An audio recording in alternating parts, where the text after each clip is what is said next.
Hi guys, welcome to our YouTube channel. तो आज के इस वीडियो में हम स्प्रिंग फीवर के ड्रामा के एपिसोड 1 को समझेंगे, वो भी हिंदी में। पहले कास्टिंग को समझ लेते हैं। सियोन जे ग्यू, जीके पावर एनर्जी का सीईओ। लोग जब उसे देखते हैं तो उसे एक बड़ा थोड़ा स्केरी सा बंदा समझ लेते हैं, जैसे स्ट्रीट टाइप या रफ पर्सनालिटी वाला। लेकिन रियलिटी बिल्कुल उल्टी है। वो दिल का काफ़ी अच्छा है, दूसरों का ख्याल रखता है और अंदर से जेंटल और काइंड है। एकदम बड़े दिल वाला जेंटल जायंट टाइप। यॉन बोम सियोल में एक बहुत दर्द भरा पास्ट झेलने के बाद वो शिफ्ट हो जाती है एक स्मॉल टाउन में, जहाँ वो टीचर है और गांव वाले उसकी पर्सनालिटी से काफ़ी अट्रैक्ट होते नज़र आ रहे हैं। बोम बाहर से स्ट्रॉन्ग और टफ दिखती है, पर अंदर से वो बहुत सॉफ्ट, सेंसिटिव और ब्रोकन है।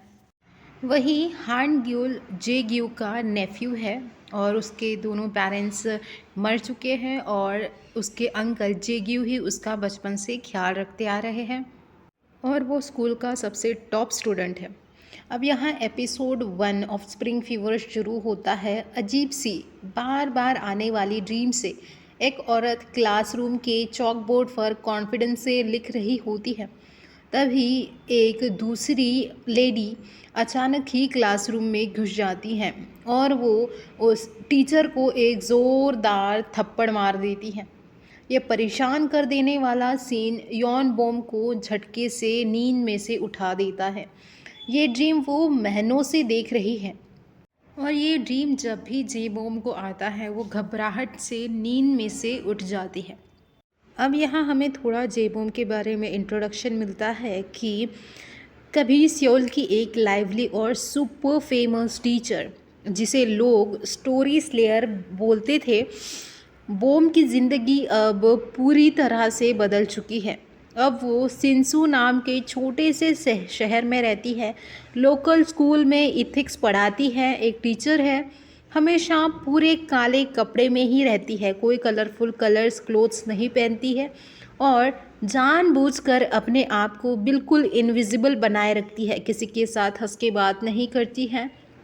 जेबोम के कलीग्स तो उसके बारे में खुलेआम गॉसिप करते रहते हैं, इतना तक कि उन्हें ये भी पता नहीं होता कि जेबोम उनके बिल्कुल पीछे ही खड़ी है।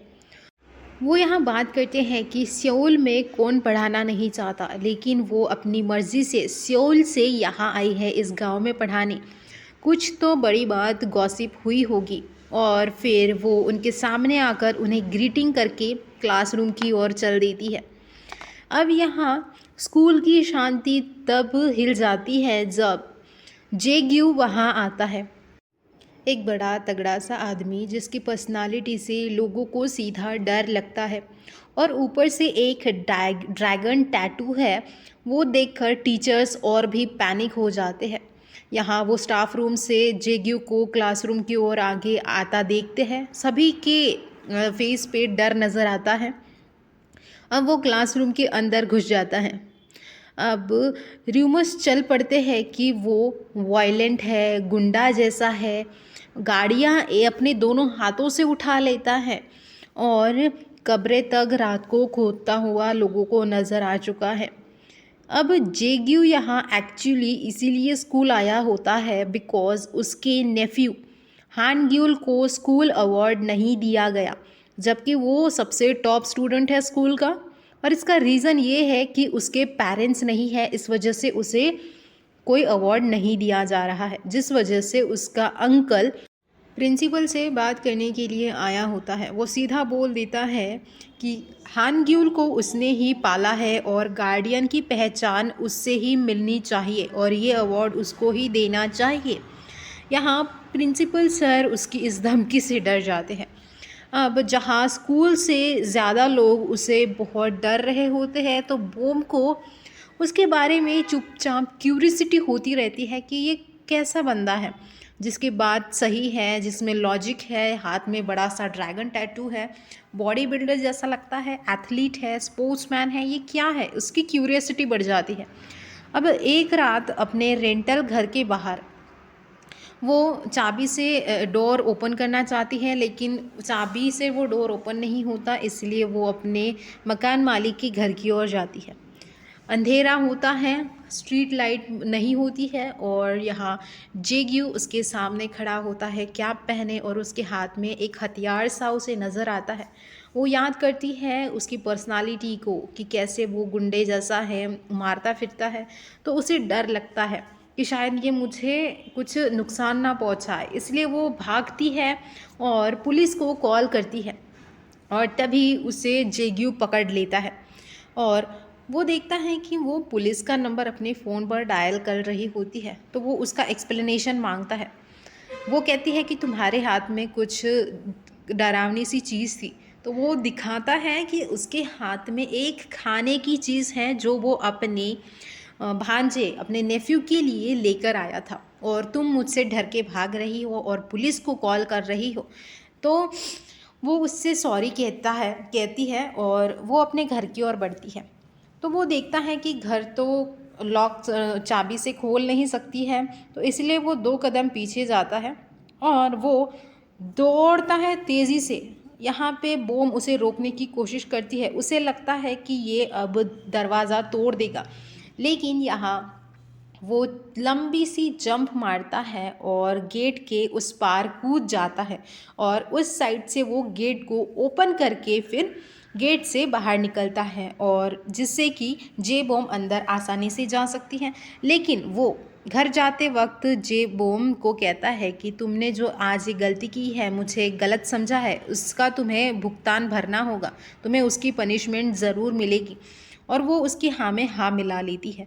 अब वो घर की ओर दौड़ता है क्योंकि उसे अपने नेफ्यू को ये स्नैक्स देना होता है। अब यहाँ जेग्यू घर आता है, अपने नेफ्यू को लाई हुई चीज़ देता है। वो काफ़ी खुश होता है क्योंकि ये उसकी फेवरेट डिश होती है। अब वो बाहर गार्बेज फेंकने के लिए, ट्रैश कैन फेंकने के लिए बाहर आते हैं, तो वो देखते हैं कि स्प्रिंग आने वाला होता है और वो अपने बंदे को बताता है कि जे वोम ने उसे पहचाना नहीं है, वो उससे सियोल में मिला था और इसकी सज़ा तो उसे मिलेगी ही। वो ऐसा कहता हुआ नज़र आता है। वो देखता है कि अब स्प्रिंग आने वाला है, तो उसका जो साथी है वो कहता है कि जेग्यू तुम्हें तो स्प्रिंग पसंद नहीं था, लेकिन वो अपने साथी को कहता है कि क्या पता इस बार मुझे स्प्रिंग पसंद आने लगी, अब ये तो देखना ही पड़ेगा मुझे स्प्रिंग पसंद आएगा या नहीं। और ये भी वो जे बॉम को याद करते हुए सेंटेंस बोलता है। अब नेक्स्ट डे जे बॉम को प्रिंसिपल की बात याद आती है कि पेरेंट्स टीचर मीटिंग है और वो सभी के स्टूडेंट्स के पेरेंट्स को एक एक करके कॉल करती नज़र आती है। अब नेक्स्ट नंबर आता है हान ग्यूल के अंकल का। यहाँ पे जेग्यू को कॉल करने में वो डरती नज़र आती है क्योंकि उसकी पर्सनालिटी तो वो जान ही चुकी है। फिर भी वो डरते डरते उसे कॉल करती है और उसे पेरेंट्स टीचर मीटिंग के बारे में बताती है। जब जेग्यू को पता चलता है कि वो जेबोम का नंबर है, तो वो कहता है कि तुम कॉल क्यों कर रही हो। वो बताती है कि पेरेंट्स टीचर मीटिंग अरेंज की गई है, तो आप कब फ्री हो मुझे बताओ। तो वो बताता है कि अगर अभी आना है तो मैं दौड़ के अभी स्कूल आ जाता हूँ, मैं अभी फ्री हूँ। वो कहती है कि नहीं, अभी नहीं आना है, मैं पेपर चेक कर लूँगी, उसके बाद हम लोग उसके ग्रेड्स के बारे में डिस्कशन करेंगे। तो वो लोग मंडे को शाम 4 बजे का टाइम फिक्स करते हैं। अब जब मंडे आता है तो वो काफ़ी अच्छे से तैयार होकर स्कूल में आती है। अब यहाँ उसके स्टूडेंट्स उससे पूछते नज़र आते हैं कि आप तो हमेशा ब्लैक कलर के कपड़े पहनती हो, कलरफुल नहीं पहनती हो, तो आज आपने ये ऐसे क्यों कलर पहना है। तो वो बताती है कि आज उसकी जंग है, पावरफुल लोगों से उसकी जंग है, इसलिए उसने अच्छे से ड्रेस किया गया है। क्लास ख़त्म होने के बाद में वो देखती है कि स्टाफ रूम से सभी टीचर्स एक एक करके भाग रहे होते हैं और वो हान ग्यूल को रोकती है। वो कहती है कि आप अपने अंकल से मिलके ही जाओ, लेकिन वो कहता है कि नहीं, आप उनके साथ पेरेंट्स मीटिंग अकेले में कर लो। अब यहाँ 4 बजने आते हैं। वो यहाँ खुद को शांत रखने की कोशिश करती है, एक्सरसाइज करती है। तभी एंट्री होती है जेग्यू की। वो हाथ में बड़ा सा गमला प्लांट का लेकर आता है जो काफ़ी हैवी नज़र आ रहा है। वो ये लेकर आया होता है जे बोम के लिए। जब वो क्लासरूम में एंटर होता है तो वो कहता है कि ये तुम्हारे लिए है। वो कहती है कि मैं गिफ्ट्स एक्सेप्ट नहीं करती हूँ। तो वो कहता है कि ये कॉम्पनसेशन है, जब मैं पिछली बार क्लासरूम में आया था तो तुम्हारा गमला तोड़ दिया था, इस वजह से मैं ये उसके बदले लेकर आया हूँ। अब यहाँ दोनों आमने सामने बैठते हैं और पेरेंट्स टीचर मीटिंग की बातें शुरू होती है। यहाँ बोम काफ़ी नर्वस नज़र आती है, वही जे ग्यू उल्टा उसमें एक अजीब सी दिलचस्पी दिखाता है और हिंट देता है कि शायद वो पहले कभी मिल चुके हैं, पर बोम को कुछ भी याद नहीं आता है।